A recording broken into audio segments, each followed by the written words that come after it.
Attention. Let's talk for a second. Higher ed is moving fast, and not everything we're doing is keeping pace. Either you move with the future, or you get left behind.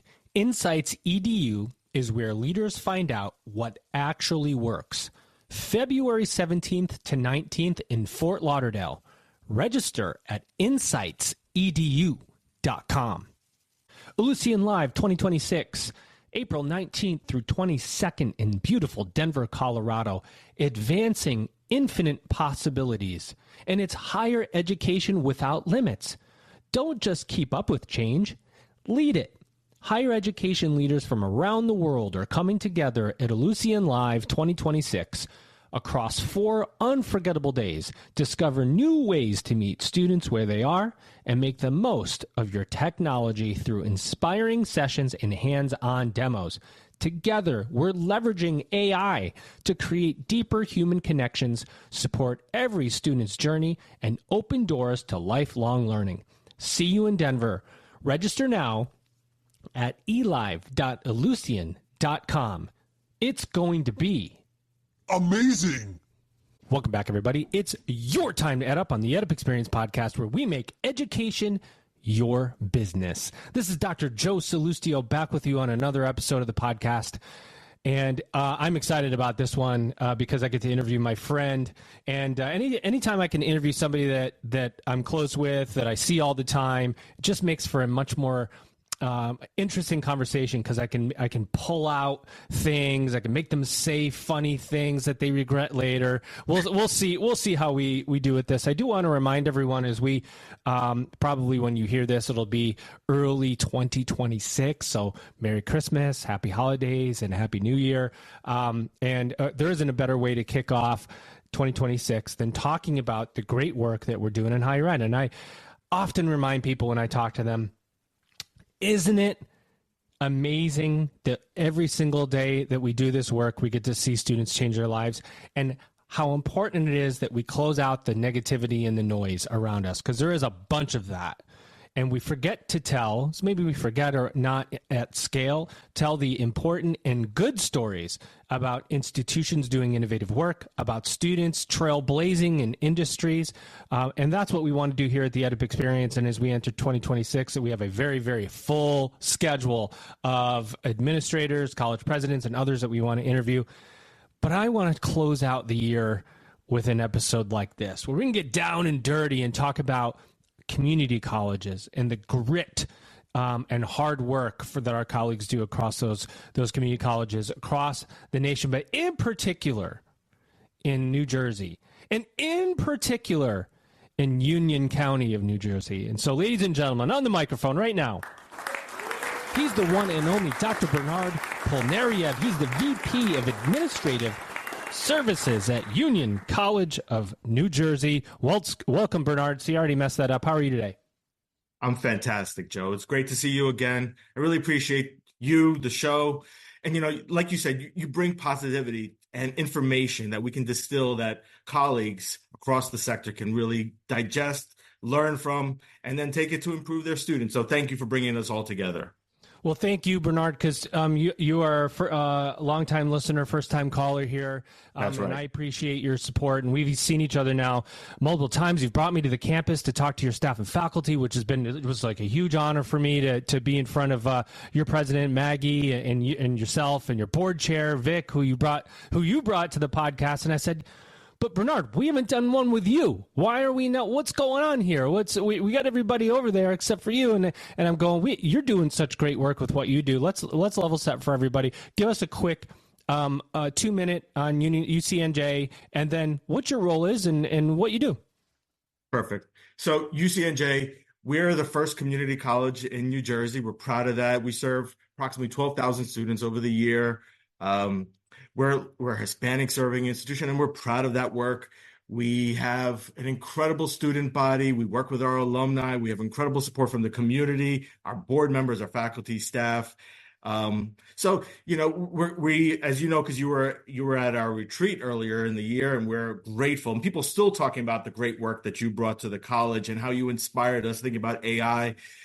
we're focused on AI, we're focused on student success, and we're focused on post-completion student success at UCNJ. I'm proud to be on the team, having other colleagues who are so dedicated to this work and mission, transforming our community one student at a time, Joe.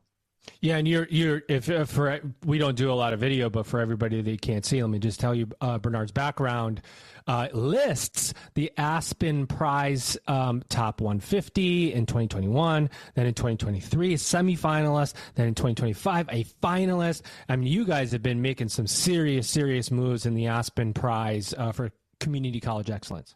Thank you. Yeah, it's been a journey. I'm proud of that. I rock the Aspen logo. Part of my portfolio, I oversee marketing, a number of efforts across the college supporting our faculty and staff and administrators, including marketing, including institutional technology, institutional research, our communication center, our non-credit, the workforce efforts that we engage in, really trying to help support our people, our community, bring them all together. So yeah, Aspen, and maybe we'll get into Aspen a little bit today, but the work is really about student success, post-completion, economic mobility, and helping our students. This is what I believe in, helping our students get to a better life. That's our goal. That's what we do through education. That's what we do at UCNJ, Joe. Amazing. It's funny because as you're listing off the responsibilities of the areas that you oversee, one of the phenomena in higher ed, and I guess it's true of other industries too, is that someone like yourself, a VP of admin services, could have 4 areas, 40 areas, and each institution sort of combos those things in different ways. How did this combo of responsibilities come to you? Like marketing, IT, non-credit. It makes sense. And then if you're looking from the outside, you're going, well, wait a minute. Did they just dump things on Bernard and go, Bernard, you can handle this one? So you called it, Joe. And we've never talked about it. This is exactly how it happened. And you've interviewed our president, UCNJ's president, Dr. Margaret McMenamin, and you know what it's like. So just so listeners know, and you know, my background was academic affairs. I grew up in academic affairs. I've been in the sector for almost 30 years, and it's really been about student success, no matter what my job title and functions and responsibilities. But I love academic affairs. I started in the classroom, then oversaw some programs, advisement, ASAP program, which you probably have heard about over the years, different institutions. And when I started at UCNJ almost 10 years ago, I was really the dean of curriculum and then promoted academic affairs, honors program, really thinking about curriculum. And then about 5 years ago, our president, who's as a visionary and intense and fearless as they come, and because you and your listeners have heard her, you've seen her, she said, Bernard, you've done all those academic things. How do we then infuse? How do we expand your portfolio? How do we embrace and take some of those knowledge points that you have in academic affairs and enhance that in the other areas? So she looked at the other parts of the college, thinking about, all right, we need some work on marketing. Let's build Bernard's portfolio, the things that he can really tap into. In my background, I grew up in my family, they worked hard in the card business, greeting cards and that kind of world.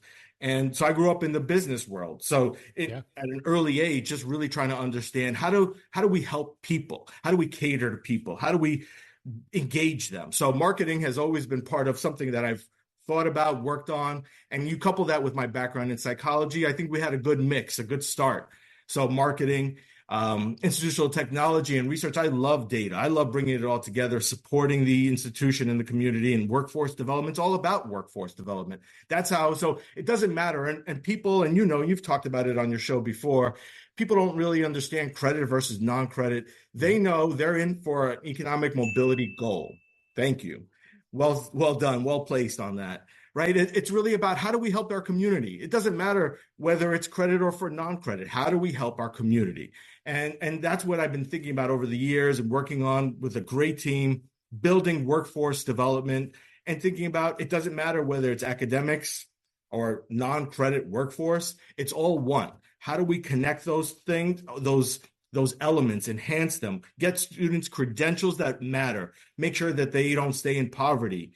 Those are things I've been thinking about working on. So just connecting. So to your point, yeah, it's sort of a mix, just based on it didn't fit neatly into student development or academic affairs, and it wasn't, part of the portfolio of the finance officer. This is something that we pulled together, and it's been working, and I have a great team, a great president, great colleagues. So putting it all together to help our community. The part where you talked about credit and non-credit, and it is about serving the community in whatever way the institution can serve them. I don't know if it's a frustrating part. Maybe I'm putting words in your mouth, but sometimes it's not counted in that way all of the time. And that has to be frustrating because you match up what's true and the passion. Like, we're going to serve this student in whatever way possible, credit, non-credit, lifelong learning. Even if they take all non-credit, we're still making the community better, because that's our mission, of course, as a community college, is to serve the community. Right. But higher ed's designed not to count these students or give you you as the institution any time of credit for actually serving those students. And so it's like the shadow world of students who are filtering in and out, and nobody even knows that they exist. That has to be frustrating to some degree. How do you deal with that fact? Like, how do you serve the community in those ways and feel satisfied, because the industry as a whole doesn't always recognize it? It's a good point, and it's absolutely true. You've seen it many times, Joe, and it's no different at UCNJ. That it's not seen as the dominant area, and even like for credits, like we get a fraction of the credits when we get reimbursement from the state, and that just to demonstrate that point just illustrates the perception of non-credit and the work that's done. This is some of the hardest work that we do as an institution. The students that we serve are some of the most difficult students who we need to serve. Their unions, often the lowest level unions that we deal with. Students that displaced homemakers. I mean, their ESL levels 1 and 2, the immigrants who come to this country not speaking anything. So not speaking English, but speaking and knowledgeable in their homeland. Yes. So I think, the challenge is really trying to make it of value. And so working with my team, we've tried to create a situation where these folks get a credential, even if it's a certificate with industry valued credentials, that they get something that they can start their lives. And it may not be, the living wage that we hope for, or earnings like a nurse who ends up with an associate's or a bachelor's degree, but it's a start and it's a pathway. And we work with academics to try to get them on a path towards economic mobility. So it's a start. And the work that we do is transformative. But yes, it's not often perceived as the most valuable. And think about the timeline. We can get someone a credential in a couple of months, a few months, about 500 hours, depending on the type of program. And we have great programs that we've been launching for the past few years, like certified medical assistant and patient care technology. And it's a start to an economic mobility life. Let's go. Let's go. That's important. We don't, I think sort of assumed, like I'm thinking back to all the conversations that I've had, and this kind of topic has come up before, but we can't forget that education, or at least we hope, is almost like got an addictive quality to it. It's so hard to get someone to take that first step. Yeah. And if you get them in, even if it's non-credit, and you get them in, and they get that feeling, like that feeling of completion, of I've done this, I've got this, and maybe I should do it again. And that's where lifelong learning comes from. And we talk about non-credit sort of as its other thing that's off to the side. Right. But it is often the first step. It's the gateway toward moving up and getting that degree and getting that itch. And we all have it, right? That's why we're doctors. So we got our doctorates, because we all had that itch to go keep doing more. Because once you have that feeling, and you see at a graduation students or any kind of completion ceremony get that feeling, it's like, boy, they got it now. They're going to come back, right? It's incredibly motivating. It's transformative when you see the changes. This not only changes students' lives, it changes their family, their community.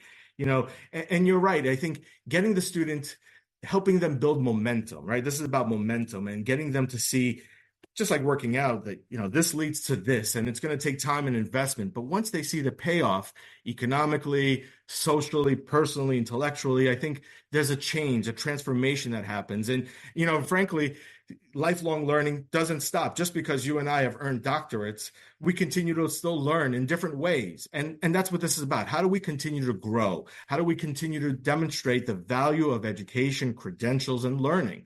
I don't need a credential anymore. All I want is learning. And what I'm trying to do for our students is ensure that they have the right credentials that lead them out of poverty into the middle class. And witnessing that and having students, alumni, I love working. One of the other areas, Joe, that I work with and I started mentioning is the post-completion work that UCNJ has really embraced. And it's part of what Aspen has talked about, Community College 3.0. And it's really focused on how do we make sure that students come out of poverty, economic mobility, better life, a living wage. I love working with our alumni. So part of my portfolio is also working closely with our alumni. I have a couple of alumni coming to visit and talking about, UCNJ has transformed our lives in this way. They helped me get the degree, helped me transfer, often based on where we're located. We're about 10 miles from Newark Airport. And in our area, New York City, we're just over the river there. They need a bachelor's degree for many of the programs that they're earning degrees in. So the point of that is we help them transfer, we support them, not just to get their associate's degree, but even post-associate's degree. And it's critical for their success of lifelong learning. And we want them, even on the non-credit, what we've been working on, Joe, is to get them back after they've earned their associates, after they've earned their bachelor's, and get some kind of upskilling. So whether it's in something like supply chain, getting a Bloomberg business credential, and there are several of them, they come back and we work with the alumni. We want to hear their stories. And those who follow our LinkedIn profile, UCNJ, you could see some great alumni stories, and it's inspiring. And it's the work that collectively we do and with the leader that we have. When I came to the campus, it's fun to do this episode after I with you, because I came to the campus and you're like, oh, look at this, and look at that, and I'm going, wow, that's cool. But you speaking of transformation, you really helped take the college through a sort of a rebrand or a proliferation of new messaging across the campus visually, and talk about that a little bit, because I think differentiation is so key in higher ed, and it's important for people to associate with the brand. Great point. UCNJ, we're transforming our community one student at a time. And even if you see, as you come to the campus, we've changed our name a few years ago, and we really wanted to acknowledge the work that our community engages in, helping folks understand the work that happens, the commitment to student success and post-completion outcomes, where our students go. The work that we do, as I've said, is transformative. So as you go through the campus, and we invite folks, if they ever want to come onto the campus just to connect with me, they'll learn a lot, and I'm happy to engage, but you'll see all the branding work that we've done at the college, the transformation, and it's little things, not just the signage that we've done across all the campuses. We have 5 campuses, including a virtual campus, but really thinking about how do we modernize some of the areas? We've been focused, Joe, and folks should know, on experiential learning, and that connects to what we've been calling destination venues. So in other words, as students are engaged with their faculty and staff in research, podcasting, you saw the podcasting, I had to bring you to the podcasting just so you could see. You actually had to move me from the window where I was like about to walk into the room. You're like, let's keep going. So I got stuck there for a second. Yeah, it was great. And maybe we'll do one podcast out there. Heck yeah. In that center. So we have all these different destination venues, an AI center, a Bloomberg business hub, et cetera, because we know that we need to help students feel like they belong, engage them in something, prepare them for the workforce, prepare them for transfer. So when our students go off to transfer or go off into the market, the job market, they've already had experience with some of the tools, whether it's research, conducting research with faculty, getting it published, or going to the Bloomberg lab that I mentioned and getting these certificates because they work on the Bloomberg terminals. This is the real work that happens at the four-year universities, at the business and industry. So destination venues, as you go through the entire campus and the campuses, you'll see all these different destination venues connected to experiential learning, helping students belong to something, helping them feel connected and learning. There's always this learning element to all of this work. 100%. By the way, I walked into the Bloomberg venue. Yep. And I had no idea that, like, literally the keyboards are different. And there's like a monitor and keyboard setup that Bloomberg subscribes to, or they dictate, I would imagine, and to get the certifications through your partnership, which I think is just awesome, because you got a room with a ticker on it, with the monitors everywhere and the keyboards. And that when you walk in there, it's like, well, I want to learn this. I want to be in this room. Students are excited. So in that room specifically, we get a lot of support and funding through our county, Perkins grants, various grants. And we had, for Thanksgiving, there's a day that we have no classes. And every year, for several years, we've been doing like a Bloomberg hackathon.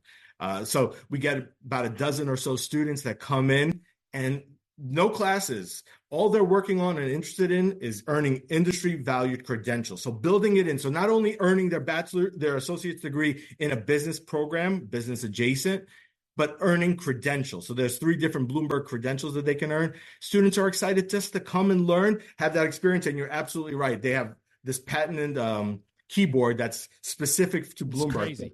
It's pretty amazing. It's awesome.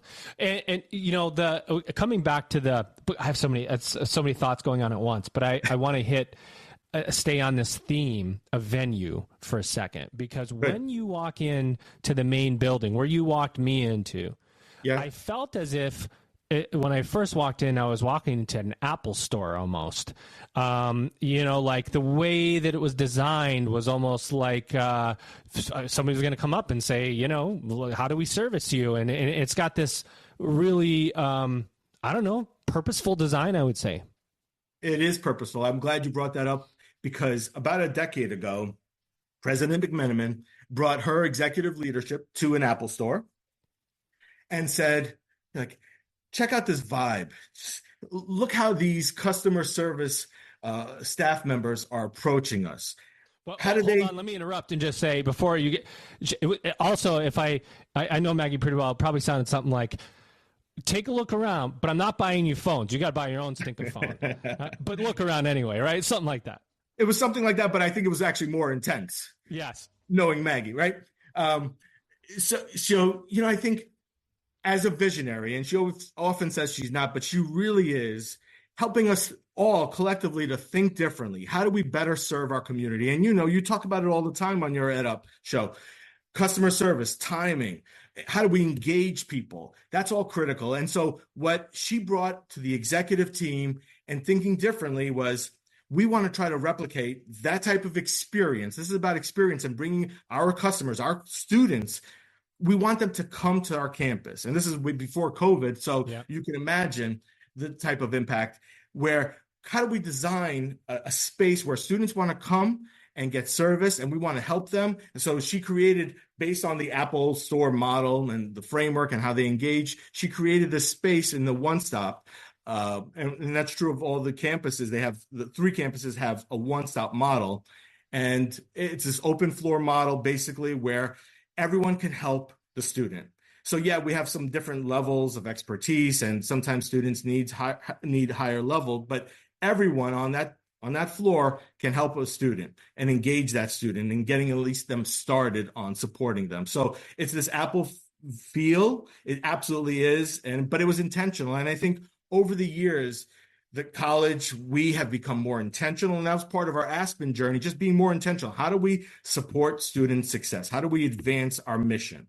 And that's what it's been about. And Apple, the feel, the culture there, the energy is just one example. Yeah, you walk right in there and immediately it's like, you just made the list. Well, and to your point, when you were talking about student success, which, by the way, none of this matters if the student isn't successful, right? Like, that's the ultimate outcome, is the student success. You know as well as I do, and probably better, that that feeling of being helped, if there is a lack of that, it often becomes a student's justification for why they can't do school. And it could be something so simple like, I really need to get an answer on my financial aid and I can't find anybody. Well, it's not meant to be for me right now. Maybe I should try school next year. That's right. Just the how students take a lack of service and manifest it and create I don't know, excuse is the right word, but they look at this as this reality as if, well, if I can't get the help that I need, then I probably shouldn't do school right now. And then all of a sudden these students disappear. That feeling of being helped, of service carries through. It carries through marketing, it carries through enrollment, through financial aid, through technology and everything. And if that feeling is lacking, and you know it, that student disappears. And that's an important part of being a part of the Aspen Prize, of keeping track of students all the way through to graduation and beyond is an important part of it. So you're absolutely right. This is about belongingness. And what we try to do at the college, connected to experiential learning, is helping students feel like they belong, helping them understand where resources are. And with a one-stop center specifically, we made it as easy as possible for the key things that they need support in: financial aid, the bursar area, the student accounts, advisement. It's all connected on that one space. But going back to the belongingness, one of the other intentional efforts at the college that the president really pushed and we've been embracing, and now we see data, is the idea of cohorts, sub-cohorts. So creating these smaller groups where students can feel like they belong. And how do we create that when we have 12,000 unique students, right, spread out across the different campuses?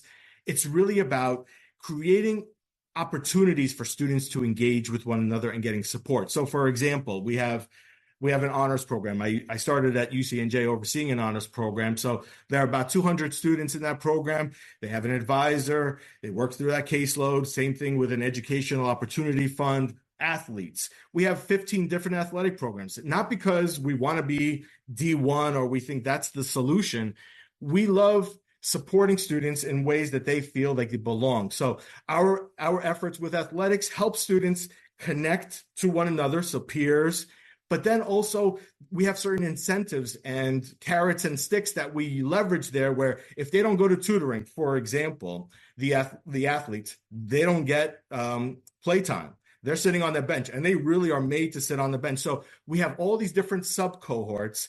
We have data to show that these sub-cohorts, to varying degree, whether they're tutors or athletes or honors students, that they are more likely to succeed, graduate, and go on to transfer and get higher paying jobs than students who don't participate in these subcohorts. So we're trying to engage these cohorts, the sense of belongingness intentionally to help them thrive at the institution. So to your point, they know right away, early on, how do we make sure that they feel like people care, they're supported? We have a lot of data. I oversee, as I mentioned, institutional research. We look at our various survey outcomes. What are students saying? Who are they saying? Do they have issues with any staff or faculty? Are there any exceptional faculty or staff that they talk about? And every year we do student feedback. We take it very seriously. We embrace it. We try to leverage it. We try to improve those outcomes. We try to make sure that they feel like they belong and that they're connected to us and in our institution and come back. And that's what with our alumni affairs work, they're coming back. I have students, like I mentioned, next week, they're coming back just so we can continue that conversation. How do I help you? What's going on? Where are you at? How are you doing? One student who's coming next week, he's at Stevens. He graduated. He's going to Stevens. One is at MIT. She's coming back next week. We want to engage them and we want to leverage their skill sets, and we have, to support current students. So we had students last semester. We had students that are at UPenn. They came back, 2 students. One is at a graduate level, another one, she's a junior at UPenn. They both came back and gave a presentation to our current students who are interested in transferring to UPenn or some Ivy League or highly selective institution. So we support them, we bring them back, we try to make those connections.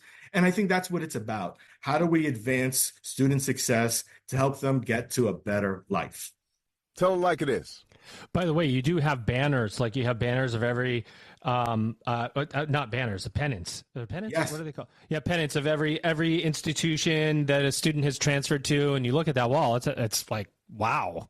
Let's go. To insightsedu.com. Remember that URL, because let's be honest, how much of what you're doing at work right now is actually working? It's time to inject fresh ideas and effective strategies. And Insights EDU is for these leaders that want to see results. The conversations are direct, the sessions are outstanding, and the people in the room are there to solve real problems, not protect the status quo.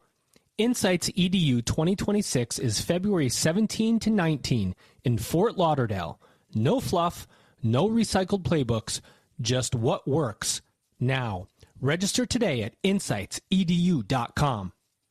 Ellucian Live 2026 is taking place April 19th through 22nd, 2026 in Denver, Colorado. Advancing infinite possibilities. Turn innovation into action with AI-powered solutions, student-first strategies, and a global network of fellow leaders at Ellucian Live 2026, higher education's premier global technology conference. It's going to be Amazing. Yeah, it's I love that space. It's our honors lounge. So when I was almost 10 years ago, when I started there, we started just hanging up wherever our students are from the honors program graduated from, we asked them to come back, and they brought their pennant back. So we have Georgetown up there, we have Princeton. Of course, we have the local schools like Rutgers. Most of our students end up going to Rutgers University or the nearby Kane University or Montclair, all good partners. But we try to help them think big, especially in those honors type of programs. We support them. We have various partnerships and initiatives, like we have the partnership with Princeton, a Transfer Scholars Initiative. It's a partnership. We have another one with Aspen and the Jack Kent Cooke Foundation, something called TSN, Transfer Scholars Network. We try to help these students think big and not just think, all right, I want to go to my local university. We want them to transfer, but we want them to think big. A few months ago, we had one of our leaders two of our leaders actually take students because of the TSN program, Transfer Scholars Network.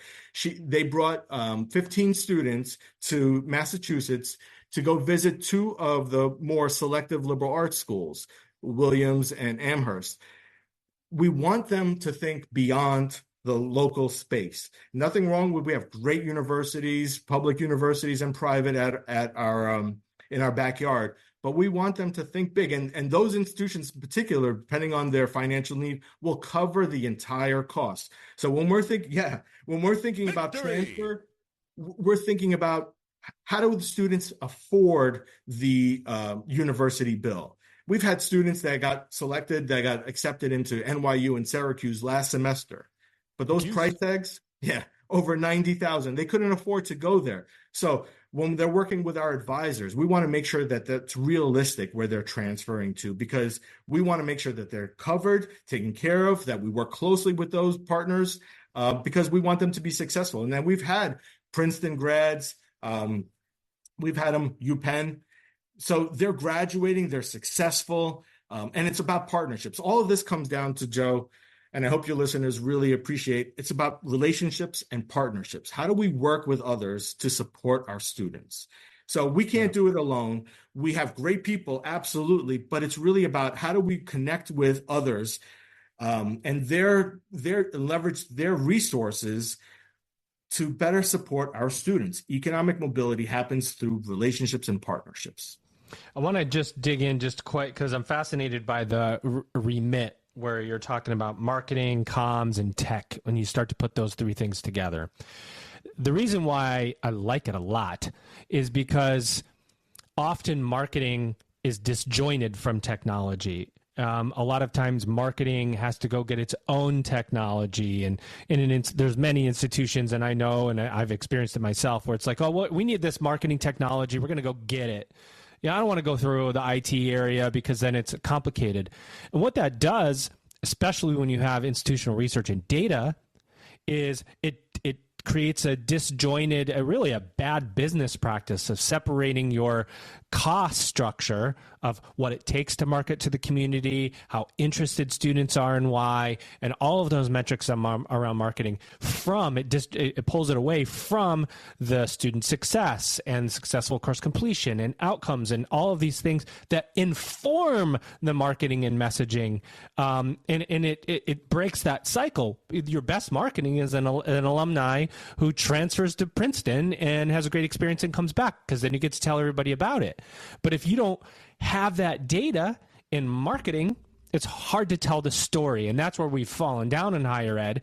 Yes. is we can't tell the story effectively sometimes. How important is that connection of marketing and technology and data? I love it. And it's a great question. I think listeners will benefit from appreciating your point, Joe. What I love to do is tell story through data, authentic stories. So thinking about the mix that I have in my portfolio and trying to bring it all together to really support the efforts, it's trying to leverage all the data, the alumni stories, bringing that all together to not only improve our outcomes, but tell the story and help leverage marketing data. So putting out information and trying to inspire our students and helping them take that first major step to get into college, helping them realize the importance of staying in college, earning their associate's degree, and then transferring, and then we want them to earn their bachelor's. So all of those marketing efforts are really trying to leverage data. So, we just had our recent presentation to our executive leadership and our board members recently on our graduation survey. So these are students who just graduated, what we call Grad Fest. So they come together and they fill out a survey. These are students who are about to graduate at our winter or the spring commencement. They come together, and we had a 97% of the students who responded to the survey, those participants, said that UCNJ helped them in the way that they wanted to, and that they would recommend the college to others. Outstanding. And it's inspiring, one, but two, more importantly, validating, but helping others. We can leverage that kind of data point to help others realize the importance and value of what we do at the college. So leveraging data, telling our story authentically vis-a-vis some of our alumni, vis-a-vis some of the data points, and just bringing that all together. So, several years ago, I oversee convocation, bringing the convocation speaker when our faculty come back to the college. And as I was preparing, this was 3-4 years ago, we had Josh Weiner, the executive leader of the Aspen Institute for College Excellence, which I think you had him as a speaker years ago. Yep. And he was the convocation speaker for that year when we were preparing. And he said something to me that really stood out, and it was just powerful and just changed my whole way of thinking and approaching higher ed. He said, we were talking about outcomes assessment and we're talking about assessing our programs. And I said, we don't have data. We don't have data specifically on how are our students doing when they enter the workforce. We don't have a system like Florida and Texas and some of these other states. We don't know a lot about transfer. We have some tools, but we don't really know a good amount of information about transfer success, and wage earnings. It's fuzzy math. It is fuzzy math. And so he said, it doesn't matter, Bernard. He said, figure out a way to get some information and build. And that's what we did as an institution. No more excuses. We started working on annual program assessment. We've been doing 5-year program assessment, which most institutions will do. We started doing annual program assessments as well. We started leveraging tools like stepping blocks and some other tools. And we're in a good place where I see some momentum with the Department of Labor giving us some real wage outcomes of our graduates. And so, but his point was about figure out ways to get more information. We've been doing surveys. Now we started doing 5-year outcomes, 5 years survey, 5 years post-graduation. How are our students doing? So the point is, leaders need to figure out ways to get the right information to help drive information, marketing, engagement, leverage data to whatever extent possible, tell authentic stories, bring it all together, partnerships. So stop making excuses, figuring out ways, and keep improving. every day, trying to always improve our outcomes and the way we can tell our stories. To your point, higher ed's messy in data usually. You've heard the phrase "garbage in, garbage out." I hate when people say that because it sounds like it's like an acceptance that things are bad. How do we make it better? What are the things? What are the data points that we need to have to take action where our students are going to benefit from that action that we take? And can we connect those 2 points to the action? Because what will happen is you've got a data point, a messy one, you take action, don't measure it, and then students are experiencing something and you don't measure it that well either, and you definitely don't triangulate those to any level to be able. But that's what Aspen really is all about. Like the idea of winning the Aspen Prize is like, or being involved in it, being a finalist, is you better have a really, really good hold on what's happening at your institution and be able to communicate it effectively. Absolutely. And that's a fantastic point. It's, you can have data, but what are you doing with the data? So understanding what's happening at the institution, doing something with the data.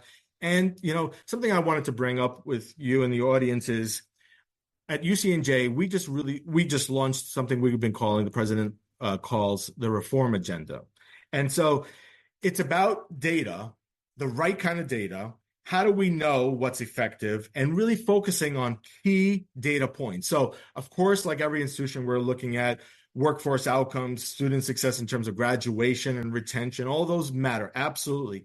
But more recently, we've been, as part of this reform agenda, looking more specifically at certain data points that help tell our story to how do we get to those outcomes, those what we've been calling leading indicators as compared to the lagging indicators, not to get too technical, but what kind of data will help us inform the steps to get to graduation, the steps to get to program outcomes and workforce outcomes for economic mobility. So, for example, I'll just give you a couple. Because we looked at the data, we found that math attempt rate and also completion rate, therefore, was really low.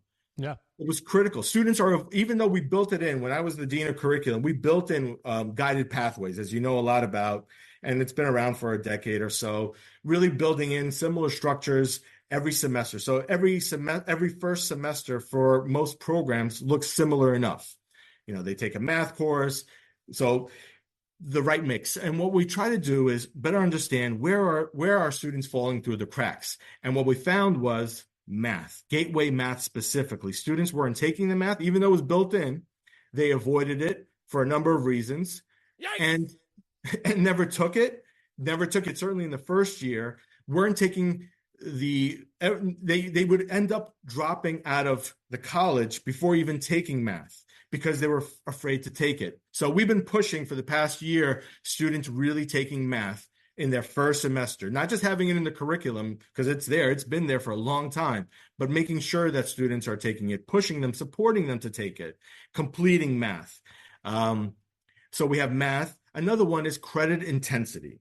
So in other words, how many credits are students taking? Something that we did about 10 years ago was we made a flat rate tuition for full-time students. So students can take between 12 and 18 credits for the same cost, which is pretty amazing.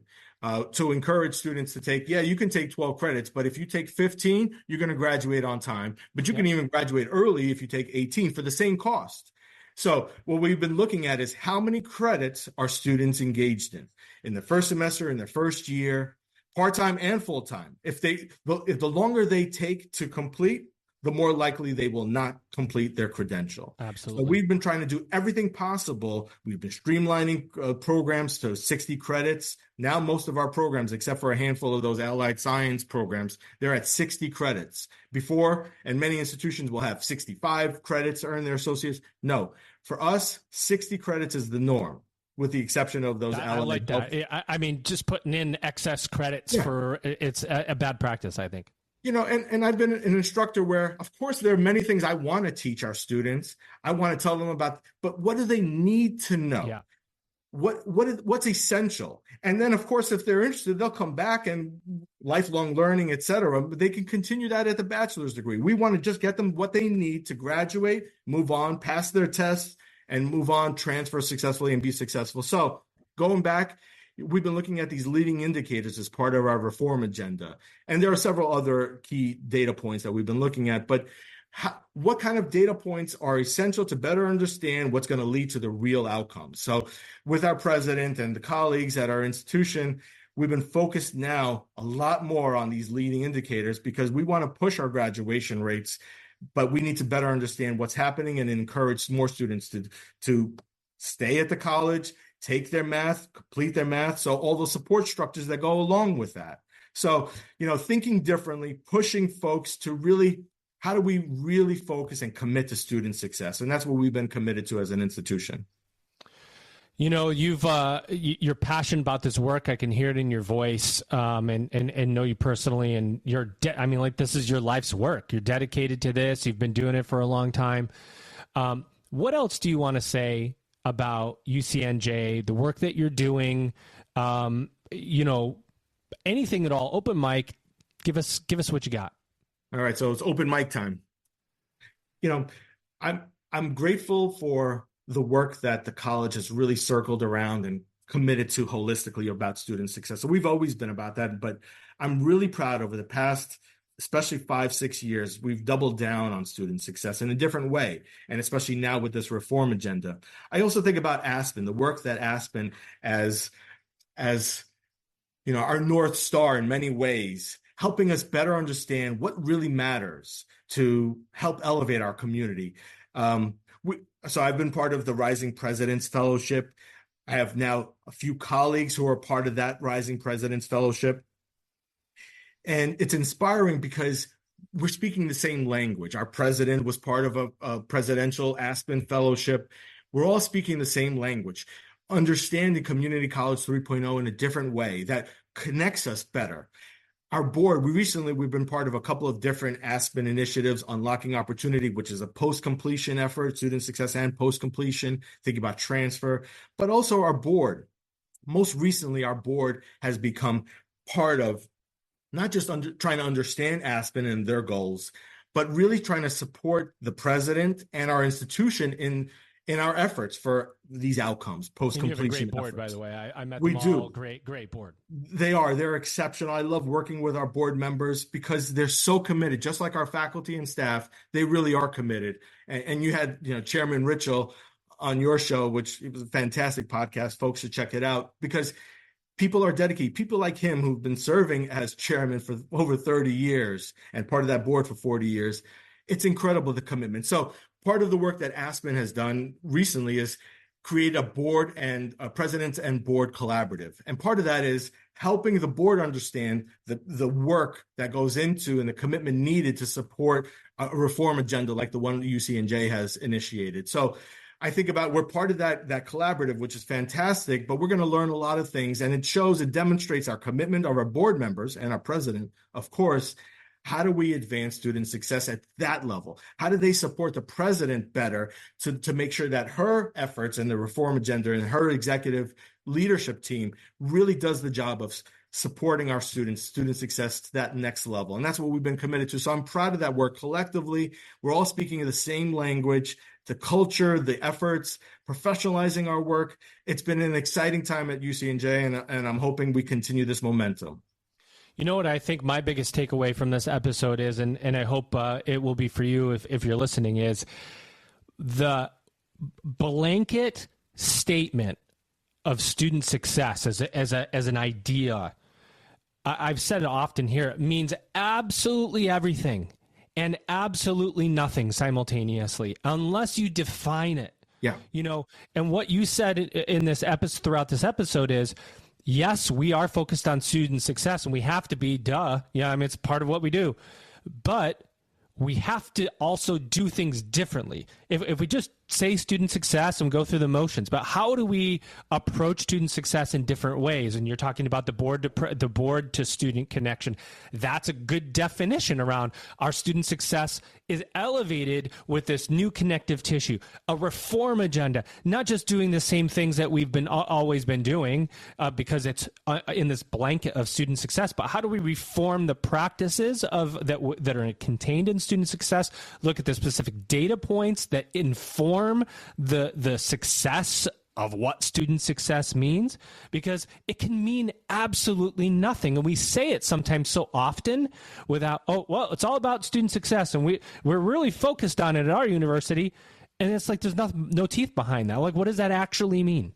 Yeah. So we not only defined it and we're all speaking that same language, but we've invested from the very top, the board members, the president. An important point in being, it's such a good important point.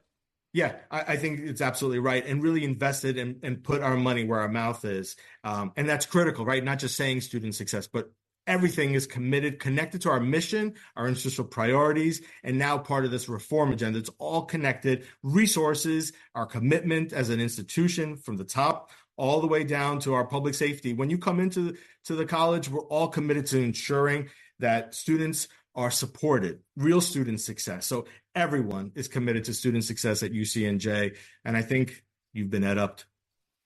Not yet, because you got one more question. And it's the final crystal ball. All right. And it's, with all that said, what do you see for the future of higher education? So we're going to continue to, and I'm trying to continue to be positive, but I think we're going to be in for a difficult and different landscape in higher ed. I think folks who are not thinking differently, institutions that are not committed to student success in this or similar way, are going to experience challenging times financially. And I think we're going to see this survival of the fittest, if you will. I'm a social Darwinist. And I think, you're going to see more closures and mergers. And we've been hearing about it for years now, but I think that's going to continue to proliferate as the landscape gets more challenging. And I think what you always talk about, differentiation, demonstrating value, and that's what we've been committed to as an institution.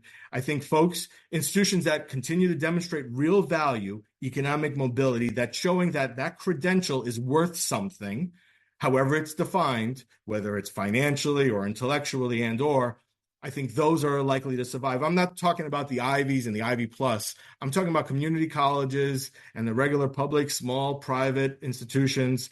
If they're not doubling down on real student success, being clear on what that is, and really being resourceful in creating value for economic mobility and creating a better life for our students, I think they're in for a different landscape and a rude awakening. So I'm proud of the work that UCNJ has done because we've doubled down on real student success. And I think we're making some headway in creating value for our students.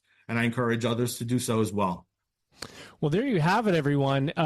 I want to encourage you to follow my friend Bernard Polnariev on LinkedIn. The dude's for real. He is passionate about this work, and it is people like Bernard and so many of you that I've interviewed and talked to.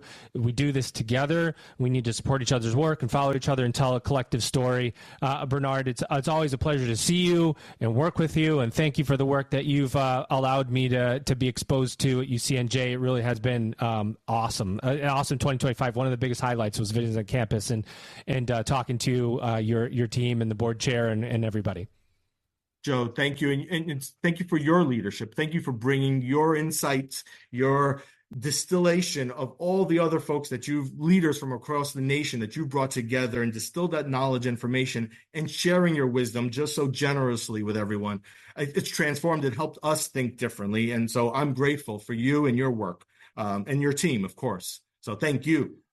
Thank you. Shout out to co-founder of the Edip Experience podcast, Elvin Freitas. Ladies and gentlemen, he's our guest. No, he's your guest today.